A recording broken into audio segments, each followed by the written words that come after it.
ధనుర్మాసంలో తిరుమలలో జరిగే కొన్ని సేవలు సంవత్సరం మొత్తం ఎక్కడ చూడలేరు. ఈ పవిత్ర మాసంలో తోమాల సేవ అత్యంత ప్రత్యేకంగా జరుగుతుంది. ఆండాల్ సూచించే చిలుకను స్వామివారి అలంకారంలో ఉంచుతారు. మరి ఒక చిలుక తాజా పనస ఆకులతో, మరో చిలుక రత్నాలతో అలంకరించబడుతుందంట. మరి ఈ చిలుకలు చెప్పే సందేశం ఒకటే: భక్తితో స్వామిని చేరిన వారు ఆయన హృదయంలో స్థానం పొందుతారు. ఈ మాసంలో ప్రత్యేకంగా సహస్రనామార్చన చేస్తారు. సాధారణంగా తులసి ఆకులు వాడిన ధనుర్మాసంలో మాత్రం బిల్వ ఆకుల్ని సమర్పిస్తారు. పొంగలి, బెల్లం, దోసలు వంటి ప్రత్యేక ప్రసాదాలు కూడా నివేదిస్తారు. రాత్రి జరిగే ఏకాంత సేవలో కూడా మార్పు ఉంటుంది. సంవత్సరం మొత్తం భోగ శ్రీనివాస విగ్రహానికి చేసే ఈ సేవను ధనుర్మాసంలో మాత్రం గర్భగుడిలోని శ్రీకృష్ణ స్వామి వెండి విగ్రహానికి చేస్తారు. ఇది ఈ మాసం కృష్ణ తత్వంలో ఉన్న గాఢ సంబంధాన్ని చూపిస్తుందంట.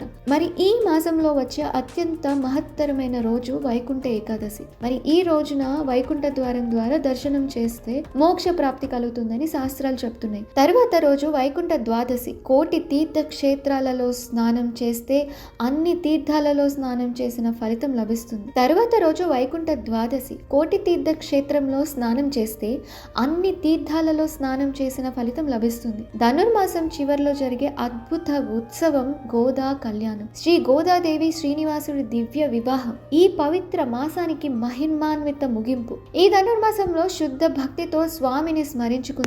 ఆయన కృపతో జీవితం ధన్యం అవ్వాలి. ఓం నమో వెంకటేశాయ.